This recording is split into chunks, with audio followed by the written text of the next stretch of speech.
Olá, torcida na rede, comigo, Carlos Mignon.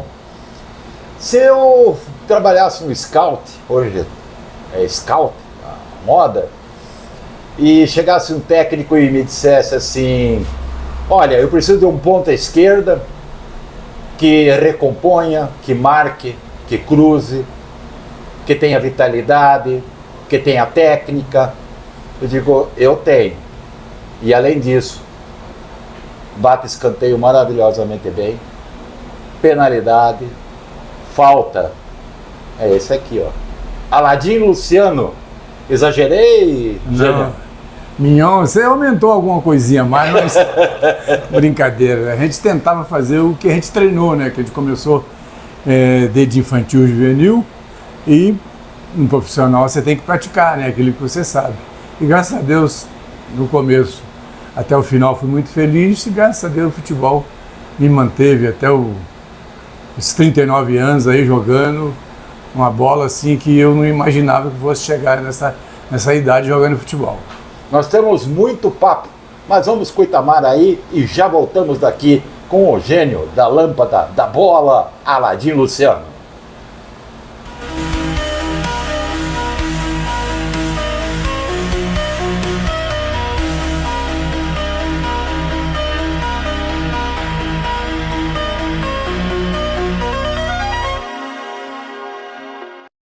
Retornamos com o Aladim Luciano. Aladim, você acompanha o futebol normalmente, né? Assim, acompanho, jogos, sempre, vou aos jogos, tá. Sempre. E eu gostaria de uma avaliação tua. Como é que você vê o futebol brasileiro hoje? Muito valorizado, certo? Mas graças a Deus, pela nossa época, o jogador de futebol, otimamente bem quanto a isso.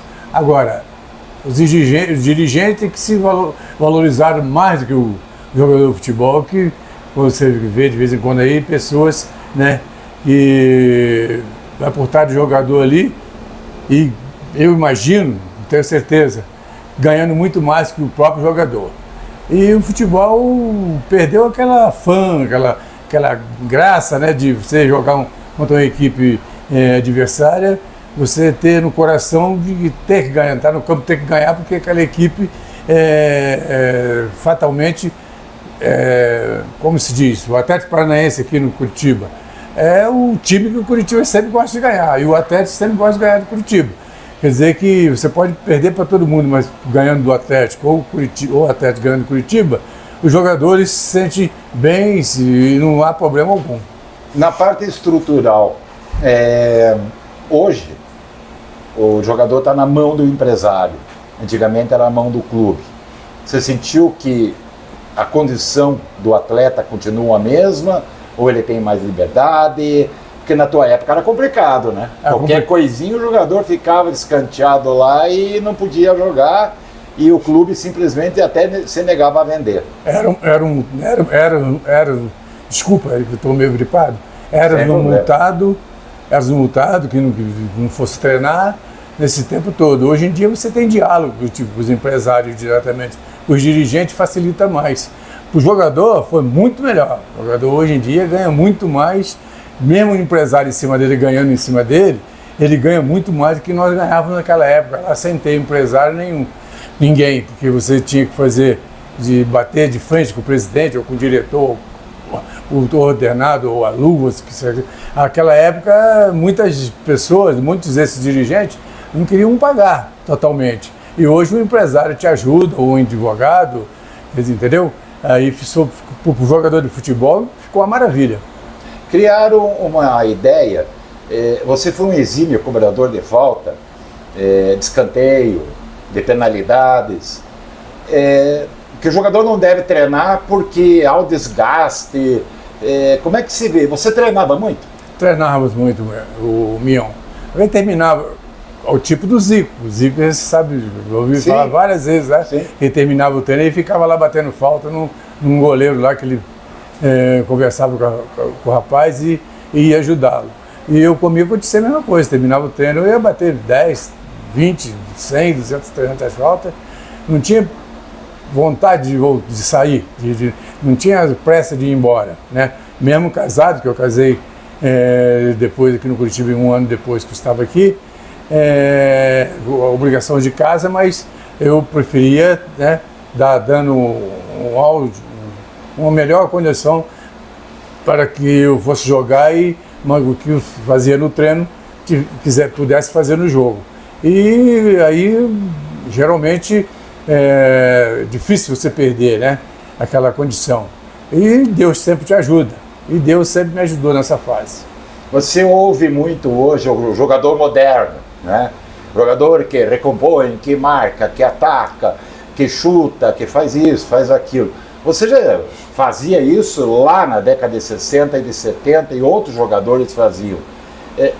O futebol só mudou na questão física, na velocidade, mas taticamente, tecnicamente, era igual, né, Ladinho? Igual, mas hoje mudou até fisicamente. Você falou bem certo. Fisicamente, o jogador, se era na nossa época lá, os caras passavam do campo, né? Saía pelo túnel, de tanto correr. Mas nós tínhamos uma boa velocidade, mas uma velocidade comedida, porque o corpo da gente, pelos treinamentos, exigia menos do que exige hoje. Hoje quando eu estava jogando ainda, e começou a chegar os aparelhos aqui em Curitiba, inclusive, por exemplo, em Curitiba nós saímos para treinar lá na faculdade federal. E quando eu tive 1 ano no Atlético, a gente saía do Atlético e vinha a pé até o shopping Curitiba, né, que tinha aquela pracinha, ele tem aquela pracinha, e tinha uns aparelhos lá, a gente treinávamos ali, musculação, mas a boleirada daquela época lá, não gostava muito de fazer. Hoje o jogador cansa em tudo, né? Viagem de avião, hotel, e vocês eram o voo rasteiro. Voo rasteiro. Como é que você analisa, assim, eu tenho essas curiosidades, ver como o ex-jogador ouve as entrevistas, analisa, o que você acha que está acontecendo? Essa nova geração está mal acostumada? Vocês eram diferentes? O Pelé conta que ele ia de táxi para o jogo numa outra cidade, às vezes não tinha ônibus do Santos, ele, Coutinho e tal, iam de táxi. E hoje é tudo uma regalia e vive reclamando de problema físico, cansaço, desgaste. Você jogou até os 39 anos. Como é que você aguentou jogar até os 39 anos? Então, talvez a minha parte física eu tivesse cuidado mais ainda. Eu tive poucas contusões. Eu tive no último ano que eu parei por isso, eu tive uma distensão na virilha. Eu nunca tinha tido distensão na vida. Nem problema de joelho, nem nada. Tive um probleminha do tornozelo, mas bastou isso, nunca tive distensão. Por isso que fui até os 39 anos. Na minha época lá, nós descia a serra lá com quichute, entendeu? A serra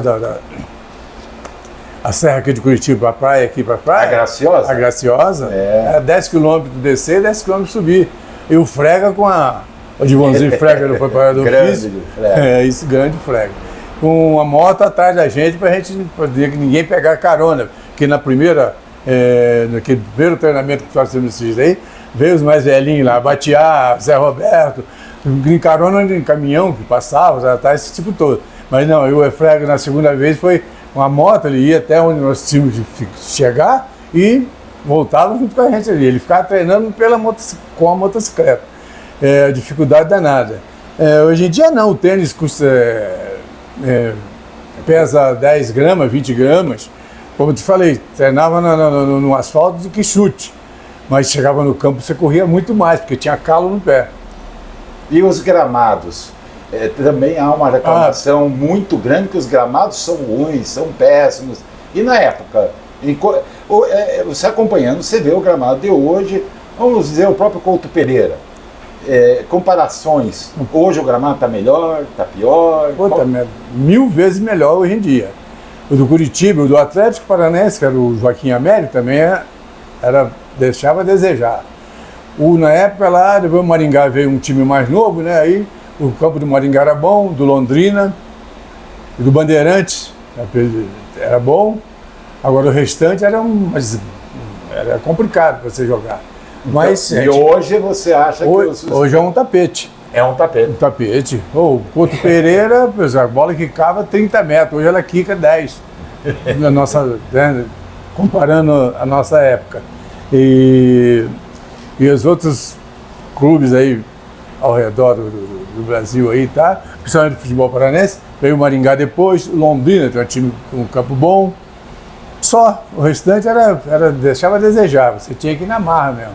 Hoje em dia não, hoje em dia tá tudo tranquilo, tá? Grama sintética, Fortaleza, um ótimo gramado, Mineirão, agora tem 2 lá agora, né? Exato. O Atlético Mineiro, o Maracanã, o campo do Botafogo. Apesar que o Botafogo é sintética também, né? Também. É sintética. E falando em sintética, eu tive em 67, minha primeira viagem internacional com o Bangu. Não quero estragar a tua reportagem. Não, que é isso? Nós fomos nós inaugurar. estamos batendo papo, ela diz de grandes tá amigos há mais de 40 então, anos. Tá legal. Então, a minha primeira viagem de avião, nós fomos disputar um torneio em Nova York, pela cidade de Houston, defendendo essa cidade, num torneio, e nós inauguramos uma grama sintética. Por incrível que pareça, em 1967. Opa! Campo fechado, Astrodome chamava o campo. Hoje não existe mais, que disseram que nos Estados Unidos na época não tinha muito futebol, né? Hoje ainda tem pouco ainda, né? Imagina naquela época.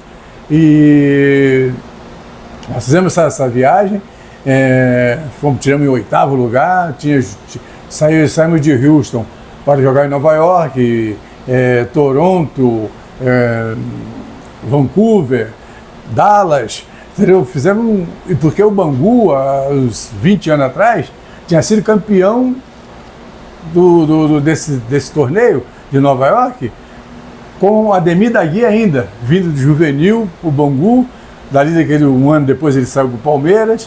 Você vê como é que são as coisas.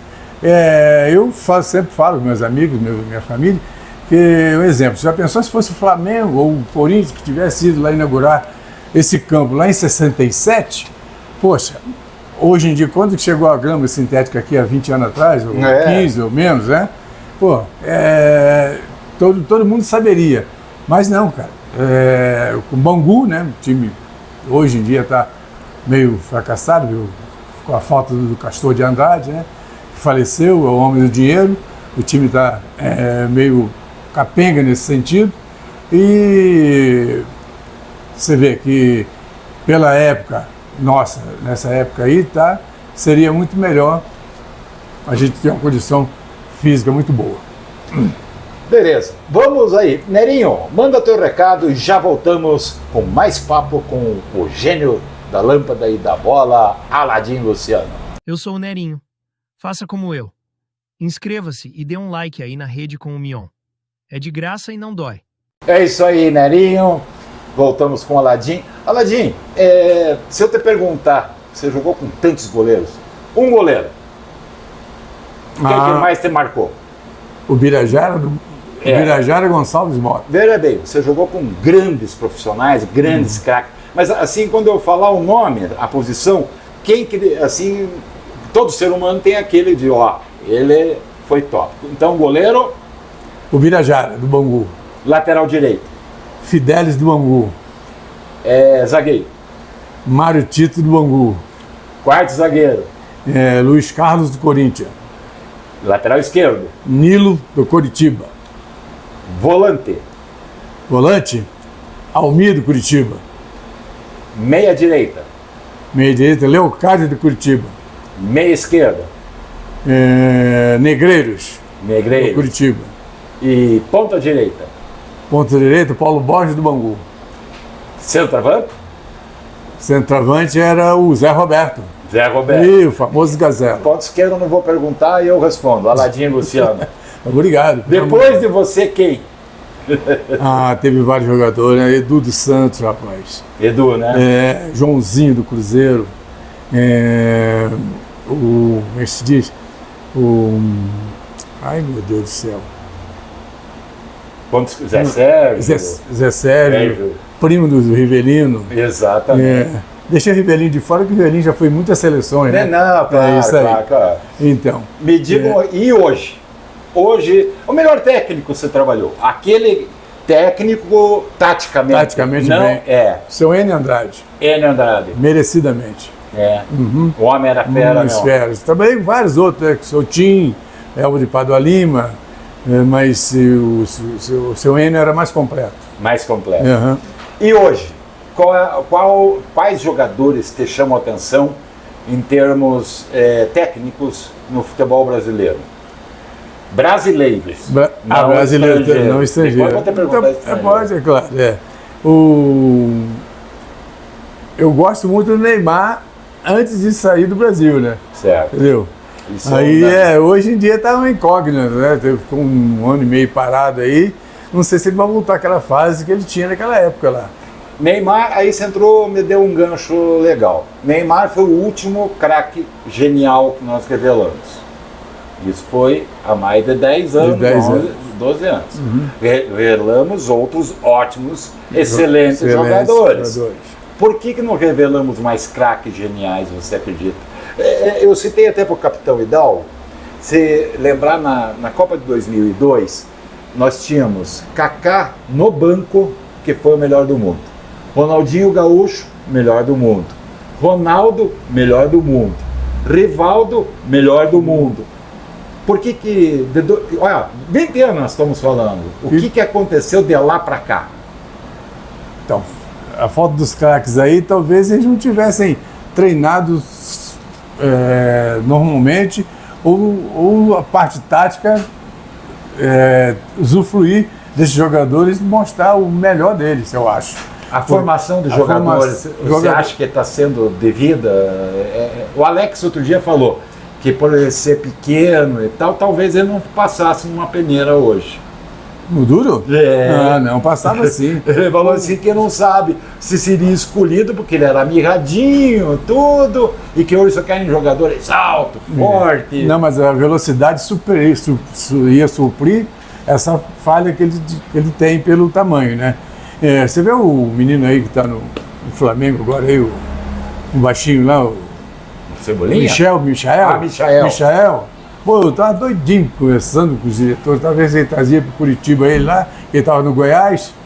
Poxa, esse Michael é pequenininho, tá? Mas, poxa, e mesmo no Flamengo ele está sendo usado incorretamente. Ele tem que sair lançar, ele tem que fazer como os pontos antigos, porque ele tem habilidade. Como ele é destro, ele vai para o meio, ele vem mais para o meio, mas tem que ir para o meio e para o fundo, e ele sabe fazer isso aí. Certo. Talvez ele esteja no Flamengo agora com os caras segurando ele alguma coisa lá, mas por isso daqui a uns tempos aí ele vai ficar no banco, vai para o banco, né? Quem mais no futebol brasileiro? Jogadores assim que você admira, que você diz assim, esses são bons. Romário. Como você falou, o Ronaldinho Gaúcho, o próprio Alex, foi até bom se falar. Tá? Na atualidade. Pelo amor de Deus. Na atualidade? Na atualidade tá difícil, hein? Agora, então vou te facilitar o teu trabalho. Jogadores estrangeiros que estão no Brasil, quem que te chama a atenção?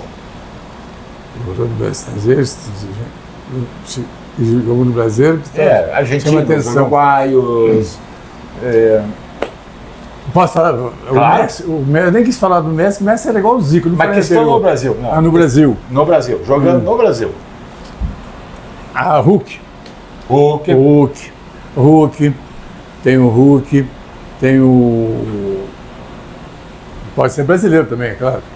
Não, quero jogador estrangeiro. Estrangeiro. O Hulk. Como a Arrascaeta. Isso, Arrascaeta. O que você acha do Arrascaeta? Muito bom jogador. Jogaria 20 anos atrás? Jogaria com maior tranquilidade. O Garro do Corinthians? Também é bom esse menino, né? O canhotinho, né? Muito bom. Também jogaria lá atrás? Também jogaria lá atrás. Jogava. Tranquilo. Com maior tranquilidade. Então, a gente nota que você jogou com grandes meias. Nossa, um festival de meias. Qual meia te chama a atenção no Brasil? Eu não vejo ninguém de talento. Meia hoje? Meia direita, meia atacante, meia armador. O último talvez seja o Ganso, com 34 anos. Aqui o meia esquerda, só que ele tem que se doar mais no jogo. Eu acho que ele se segura muito. O do Palmeiras aí, ai caramba. O Rafael Veiga. O Veiga. Tem São o Veiga. os dois brasileiros. Melhores talhados pela posição que os caras jogavam antigamente. O Brasil hoje é a quarta força, Ladinho, na América do Sul. Nós temos Argentina em primeiro, depois veio Uruguai, Colômbia e o Brasil. Não pode, né? Como é que se analisa isso? Pode acontecer nunca isso aí. Você tem uma explicação? Não tem. Você não é o Mignon. Você me pegou de calça curta, hein? Realmente. Como eu te digo, os caras estão com um pensamento muito além daquilo que é fácil. Jogar futebol é fácil. Você tem que treinar de acordo com aquilo lá, mesmo dentro do campo. Se o treinador te pedir para fazer aquilo, correr para o lado esquerdo, se correr para o lado direito e der certo, ele vai te bater palma. Entendeu? Se você correr do lado esquerdo e der errado, como ele mandou, ele não vai te falar nada, né? E também não vai perder o emprego por causa disso.